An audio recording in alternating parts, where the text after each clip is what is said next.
Welcome to the DEC4 podcast. You can access episodes, companion articles, research notes and links, as well as information about our contributors and supporters at DEC4podcast.com. Hope you enjoy the program.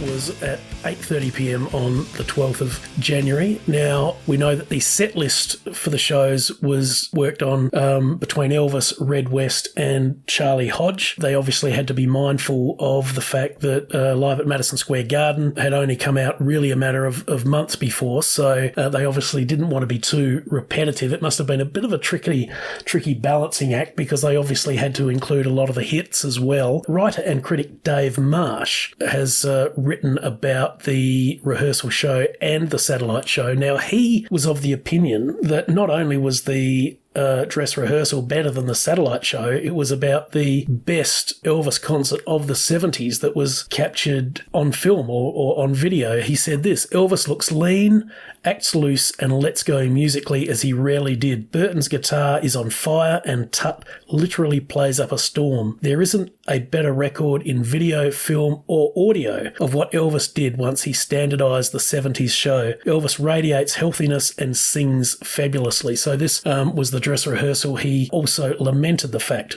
that the dress rehearsal concert wasn't available to see until many, many years later when it was released. How do you see how it all came together musically? It's interesting you talk about the set list had to be kind of unique for this show. Good songs, highlight songs they do well, obviously, but the spectrum, it has to be crowd pleasers, set pieces, ticking all the boxes. Elvis loved so many different genres of music, so it had to be, I guess, a good representation. I like what Marsh says about standardizing the 70s show. Maybe this is the paradigm of the 70s show.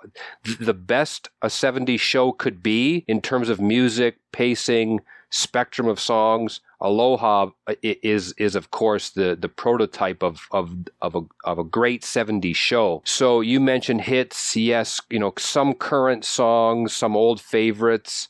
So the music right from the start, I guess, to the ending with some highlights along the way, all the boxes checked. And the rehearsal show, I guess what Marsh is talking about is maybe because it's not the big event, maybe Elvis is a little bit looser and it's maybe less polished and clean, which has its merit, of course. The rehearsal show is interesting to watch. A couple of observations about the rehearsal show. There were certainly quite a few stumbles over verses and a few little mistakes. Also, as Elvis is walking to the front catwalk, he also snagged the mic cord at one point, which annoyed him. And it just sort of goes to show just how many just little things can go wrong. It's an insignificant thing, but sort of threw him sort of, perhaps off balance for a split second. So all of these little things that you have to get right.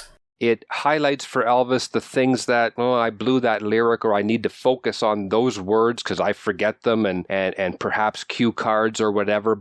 And that part of the stage, I got to be aware of where I'm walking. And so the rehearsal was multi-purpose musically, plus motion, walking, mic cords. So it really served a lot of purposes. It's funny, Dave Marsh, like I have in my notes here, it lacks a certain dynamism, the rehearsal show. Maybe he's just feeling his way or getting a feel for the room or for the arena or for how this is going to go. But perhaps the polish of the finished article is so apparent that the rehearsal seems odd to me. But aside from the lyrics, and I noticed, I think during My Way, he came in just a little bit late, which I thought would throw his band off. Silly of me to think that. But little things that the rehearsal was going to work out. Something I noticed visually was in the rehearsal, the lei that Elvis had on for a good part of that was very soft colours. It was sort of pastels, whereas in the satellite show, and actually I think that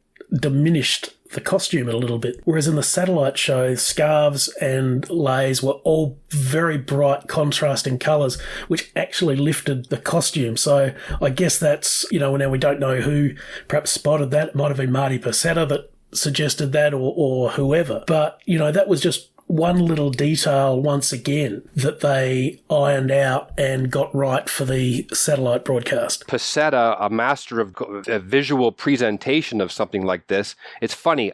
I love that lavender and yellow color, whatever, together, but they certainly don't go with the jumpsuit as well as the popping red lays of the. And it's funny how many images through history, how many black velvet paintings or those cheap-looking clocks on wood, and it's always an image from this show, because there was some good jumpsuits, but is this not the iconic jumpsuit, the iconic look, aside from the scowling menace of 56, this image of Elvis in this American Eagle jumpsuit? And I read that it was one of the few requests he ever made of Bill, his jumpsuit maker, was something that says America.